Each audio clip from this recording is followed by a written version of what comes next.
레카베의 아들 요나답의 아들들은 그들의 조상들이 그들에게 명령한 그 명령을 실행하였으나 이 백성은 내게 경청하지 아니하였도다. 그러므로 만군의 주 하나님 이스라엘의 하나님 이같이 말하노라. 보라 내가 유다와 예루살렘의 모든 거민에게 내가 그들에게 선언했던 모든 재앙을 가져오리니 이는 내가 그들에게 말해도 그들이 듣지 아니하며 내가 그들을 불러도 그들이 대답하지 아니하였습니다. 자, 그래서 하나님의 진짜 의도, 이런 일을 시키시고 이런 결과를 통해서 무슨 하나님이 말씀을 하시고자 하는가, 그것을 이제 이런 것이 이제 하나님께서 예화를 사용하신다는 것이요. 하나님께서는 그 직접적으로 말씀하실 때도 있고 예화로서 말씀하실 때도 있습니다. 우리가 성경에서 신약에서도 많은 예화들을 볼 수가 있죠. 예화들은 그 역사이면서 또한 우리에게 교훈을 전달해 준 것이요. 그래서 내가 일찍 일어나 말했으나 경청하지 아니했도다. 하나님께서 많은 선지자들을 보내셨는데 이미 선지자들이 등장하기 시작한 것은 이미 재판관 그때부터 이미 선지자들이 있었죠. 사무엘이 있었죠. 그 선지자들의 역사는 이스라엘이 그 가나안 땅에 들어간 직후부터 시작되었던 것이요. 하나님께서 그들에게 선지자 없이 홀로 남겨두었던 기간은 전혀 없었던 것이요. 말라키를 기점으로 해서 그때부터는 이제 430년 동안 진짜 선지자가 끊어지지만은 그 전까지는 하나님께서 모세에서부터 시작해서 계속 선지자들을 보내주셨죠. 하다못해 이제 바벨론 포로 잡혀갔을 그 기간 중에도 다니엘이라는 선지자가 있었던 것이요. 선지자가 전혀 없지는 않았던 것입니다. 그래 하나님께서 이스라엘을 마음대로 하도록 놔두신 것이 아님에도 이 사람들은 스스로 하나님을 버린 것이요. 하나님의 명령을 경청하지 아니하고 태만하게 또 경솔하게 버렸던 것입니다. 그래서 사람들이 하나님께서 어디서 말씀하시는가를 찾기 위해서 오늘날에 기도원을 찾아다니고 뭐 어떤 유명 목사를 찾아다니고 설교 잘한다는 뭐 그런 사람을 찾아다니고 그렇게 합니다. 그리고 뭐 과거 시대에 가면 뭐 별 다른 것이 있을까 해서 필라델피아 시대의 뭐 명설교라든지 이런 거에 해답이 있다고 생각할지 모르지만은 하나님께서는 그 시대에만 말씀하셨던 것이 아니에요.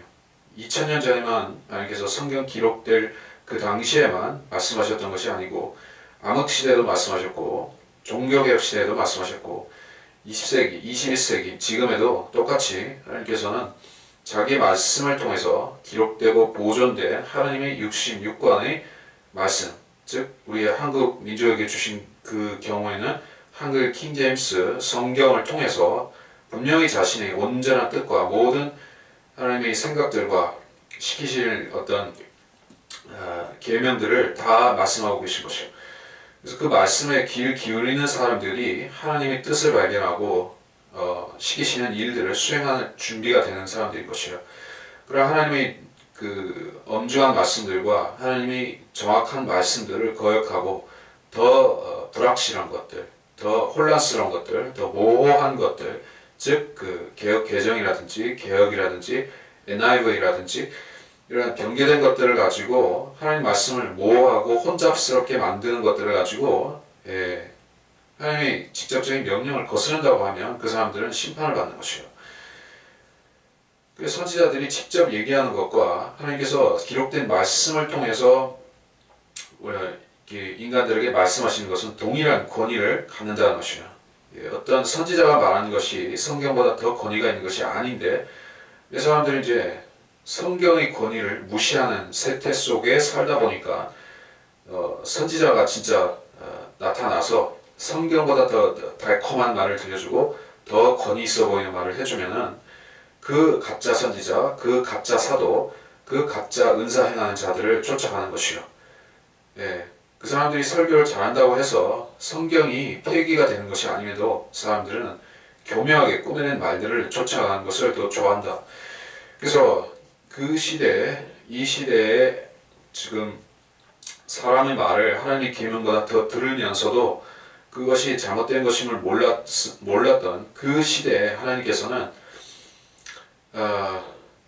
이 레카베의 아들 요나답의 자손들보다도 믿음이 없었던 유대인들을 역설적으로 책망하셨던 것이요. 오늘날의 세대주의 세대주의가 아니지. 어떤 그 칼빈주의라든지 그 개혁신학이라든지 이런 부분에 대해서 그게 사람의 계명은 분명하죠. 사람의 계명입니다. 근데 그 한 90% 정도 사람의 계명인 것 중에 한 10% 정도는 하나님 말씀도 있죠. 예, 건전한 부분이 없지는 않습니다. 그래서 열심히 그런 그 정통 교리를 지키려고 하는 사람들이 있을 것이요. 칼빈주의에서도 나름 자기들이 어떤 그 성경적인 부분을 포함한 것들을 붙들려고 애쓴 사람들이 있겠죠. 그러나 그 진영에서도 그 칼빈주의 쪽에서도 그나마 그 자기들의 교리조차도 믿지 않고 팽개치는 사람들도 있는 것이요. 그러한 사람들은 권위를 무시하는 사람들이란 얘기예요. 예, 우리가 가장 성경을 가지고 계도하기 힘든 사람들이 우리가 어떤 사람들이냐면은 권위를 무시하는 사람들인 것이요. 어떤 권위도 그 사람에게 감화를 줄 수 없는 사람들이 있습니다. 성경의 권위를 가지고 다른 하나님의 말씀의 권위를 가지고 그 사람을 계도하고 훈계해도 듣지 않는 사람들인 것이요. 그런 사람들은 자기 목사의 말, 뭐 칼빈주의 목사를 할지라도 어쨌든 목사의 말도 안 듣는 사람들도 있습니다. 그런 사례를 우리가 이 본문과 비교를 해본다 하는 것이요. 그런 사람들이야말로 자기들이 영적으로 최고봉이라고 생각하면서도 실은 그 반역의 선봉에 있는 사람들인 것이죠. 유다를 배교의 구렁텅이로 몰아넣었던 사람들이 바로 자기 머리가 하나님이라고 생각했던 그 사람들인 것입니다. 그들이 하나님의 말씀에도 귀를 기울이지 않고 또 하나님의 말씀을 전달하는 교사들이나 선지자들에게도 말씀의 권위를 인정하지 않으면서 거부해버렸기 때문에 그들의 멸망은 이렇게 바벨론 침공이라는 것으로 오게 된 것입니다. 자, 그래서 18절 예레미야가 레카비인들의 집에 말하니라. 만군의 주 이스라엘 하나님이 이같이 말하노라. 너희가 너희 조상 요나답의 명령에 복종하여 그의 모든 훈계를 지키고 그가 너희에게 명령한 모든 것대로 행하였도다. 그러므로 만군의 주 이스라엘의 하나님이 이같이 말하노라. 레카브의 아들 요나답에게서는 내 앞에 설 사람이 영원히 한 사람도 부족하지 아니하리라. 자, 결과적으로는 하나님께서 이 명령을 인정하시고 칭찬하시는 것입니다. 네, 그 확인되는 부분이 있죠. 이 사람에게 하나님께서 명령하셨겠구나 하는 것이요. 요나답은 그것을 명시적으로 하나님께서 나한테 이렇게 시키셔서 내가 너에게 이것을 하라고 했다라고 밝히지 않았던 것을 알 수가 있습니다. 예, 그 후손들은 단지 요나답이 시킨 것으로 알고 그렇게 했던 것이요. 자, 그거는 실수였을까요? 어떤 의도적인 것이었을까요? 아마도 이렇게 생각할 수가 있겠습니다. 하나님께서 요나답에게 그렇게 지시하신 것이요. 내가 너에게 이런 명령을 내리는 것이지만은 너는 너희 자손들에게 전달할 적에 내가 시켰다고 하지 말고 네가 이렇게 시키는 것처럼 해라 라고 주님께서 그렇게 말씀하셨지 않을까 하는 것이요. 아마 그게 90% 이상 맞을 것 같습니다. 그랬기에 요나답은 자기의 이름을 가지고 명령한 것이요. 근데 그 자손들은 그렇다면 의문을 품으려면, 의심을 하려면 얼마든지 할 수도 있는 상황이죠. 아니, 이분이 무슨 생각을 가지고 우리 자손들에게 이런 일을 시켰는가, 이런 이상한 것을 시켰는가. 아니, 다른 사람들은 이제 밭도 갈고 땅도 사고 이제 부자도 되고 집안이 잘 나가고 있는데 우리는 이게 뭔가 멀쩡하게 그 돈도 벌 수 있고 다 할 수 있는데 우리는 왜 이렇게 무슨 그 넉마주의처럼 살아야 되는 것이냐, 무슨 집시처럼 우리 왜 이렇게 살아야 되냐. 이거 우리 조상님이 뭔가 착오를 하셨던 거 아니냐, 어떤 잘못 생각한 거 아니냐. 이게 무슨 사태가 나려고 했으면 이 나라가 망한다든지 무슨 사태가 나려고 했으면 벌써 났어야 되지 않느냐. 우리 언제까지 이런 식으로 계속 살아야 되느냐. 그렇게 불평하려면 할 수 있었겠죠. 그게 인간적으로 볼 때 거의 타당한 부분이죠. 그러니까 보통 믿음이 없는 사람들 같은 경우에는 이미 그렇게 하고 이런 관행으로부터 손 털고 나가서 세상 사람들과 어울려 살았을 것이요. 그게 맞지 않겠습니까? 그런데 이들은 그렇게 하지 않았던 것이요. 그 조상의 믿음이 그대로 이제 자손들에게 전수가 된 그러한 상황을 볼 수가 있습니다. 그래서 이 믿음이라는 것은 유전되는 것은 아니지만 보고 배우는 부분이 있습니다. 믿음은 유전은 아니지만 그 학습 효과가 있다. 학습 효과라는 것은 있다. 또는 교훈이라는 것인데, 자, 어떤 사람들은 그러니까 오늘날 식으로 말하자면은 자기가 모태신앙이다. 나는 엄마 뱃속에서부터 예수 믿었다. 이렇게 얘기하는 사람들이 많이 있죠. 그런 사람들 같은 경우에는 실질적으로 그 사람들이 얘기하고 싶은 것은 진짜 문자적으로 그랬다는 얘기는 물론 아니고 어려서부터 자기 부모님이 또는 조부모님이 이러한 분들이 기도하고 이제 성경 읽고 이렇게 경건하게 사는 모습을 아주 어릴 적부터 봐왔기 때문에 의당 저렇게 사는 것이 정답이다 하는 생각을 몸에 체득하게 되었었다는 것이요. 그렇죠. 부모가 그렇게 경건 생활을 잘 하는 부분은 자녀에게 있어서 막대한 영향을 끼치는 것이요. 그 자녀가 어려서 아직 그 의미를 잘 이해를 못한다 할지라도 부모가 그렇게 경건 생활과 성경을 읽는 모습을 보여주면 자녀가 어느 사이에 그것을 배운다는 것입니다.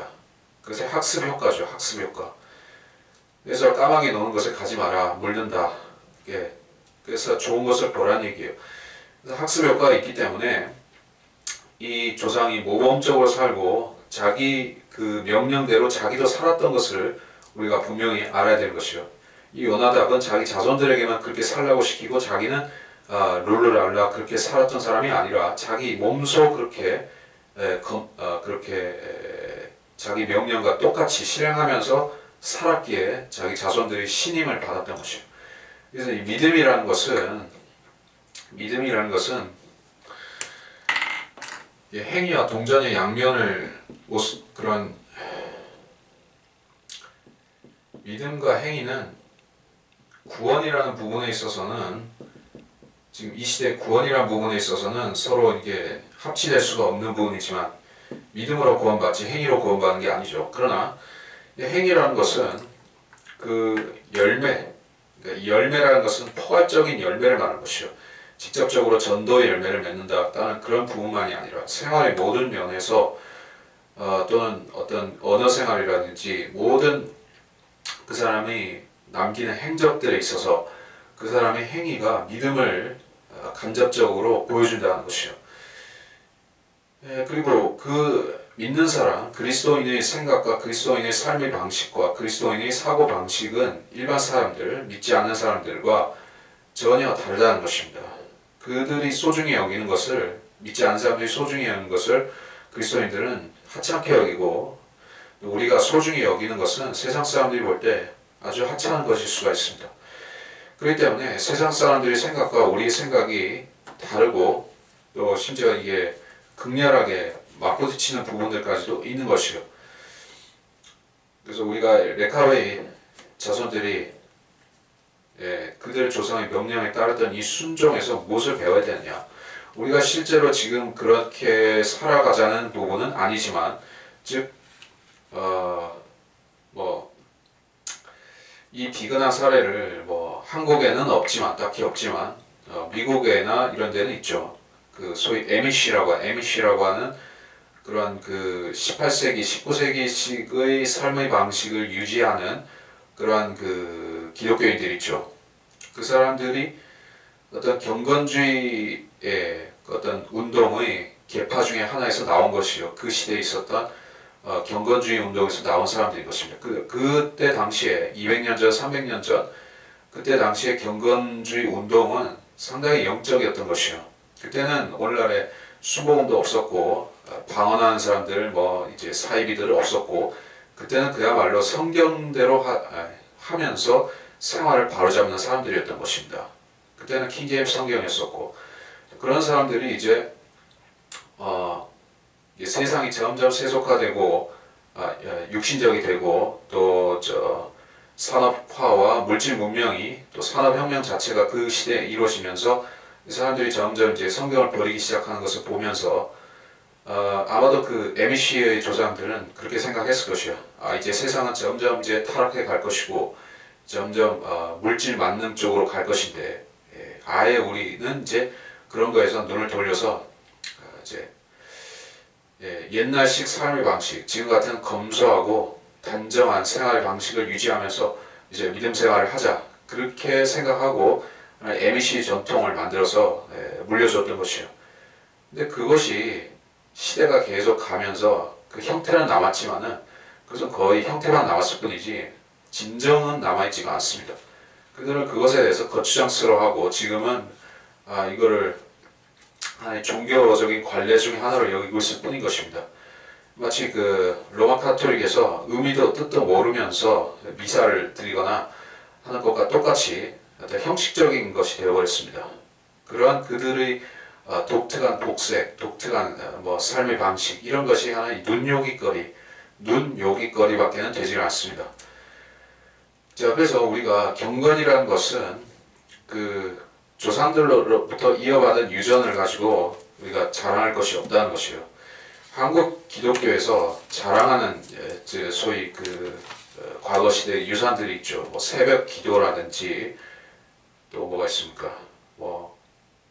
제 생각에 새벽 기도 말고 딱히 없는 것 같은데, 사람들이 많이 그렇게 가치를 부여하는 그 새벽 기도, 그 근본도 사실 알고 보면은 이제 자랑할 것이 아니에요.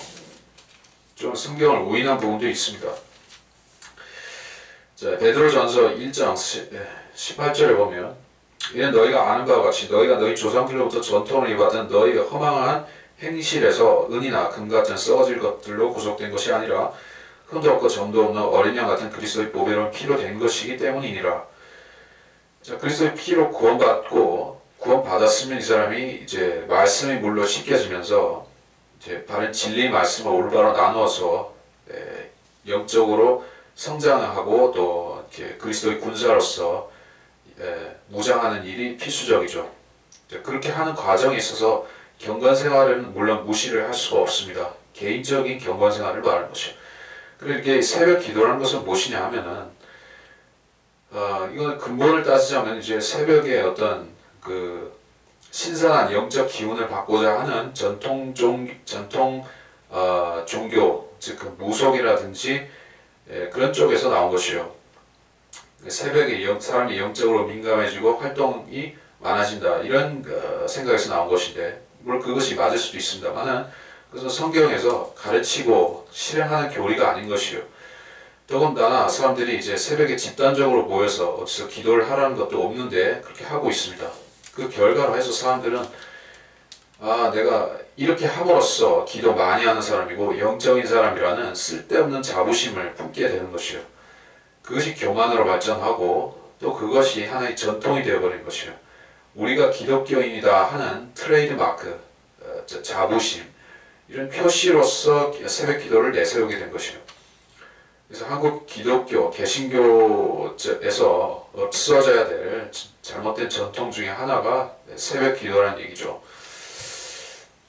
저희가 레카베 아들들의 모습과 한국 교회에서 인위적으로 내세우는 거짓 경건의 모습들과 새벽 기도라든지 금요 철야라든지 이런 것들을 비교해 보면 참 비교가 많이 되는 것이요.